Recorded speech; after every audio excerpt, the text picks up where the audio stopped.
பாருங்க, இதுதான் கயாவில் இருக்கிற விஷ்ணு பாத தரிசனம். இங்க வந்து பெருமாளுடைய உருவம் இருக்காது, அவருடைய பாதம் மட்டும்தான் இங்க இருக்கும். அந்த பாதத்துக்கு தான் இங்க பூஜை பண்ணுவாங்க. இந்த இடத்துல தான் வந்து மூதாதையர்களுக்கு 32 பிண்டம் பிடிச்சி வழிபாடு செய்யக்கூடிய அற்புதமான ஸ்தலம் இது. இப்போ நம்ம குழுவை சார்ந்தவங்களாம் இப்போ பிண்டம் கொடுக்கறதுக்காக தயாராகி உட்காந்துட்டு இருக்காங்க.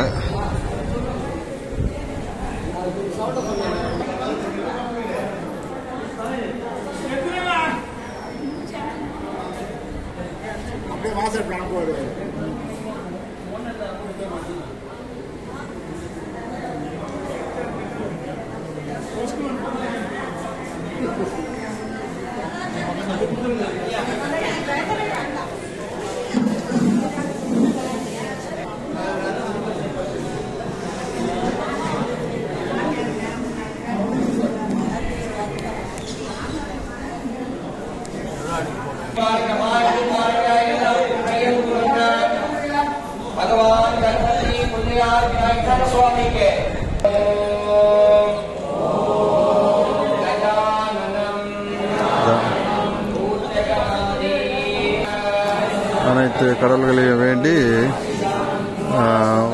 ஸ்டார்ட் பண்ணுறாங்க. இப்போ ஒவ்வொருத்தரையும் அழைச்சி அவங்களுக்கு இந்த பிண்டத்தை ஏற்றுக்குங்க அப்படின்னு சொல்லி சமர்ப்பணம் செய்வாங்க.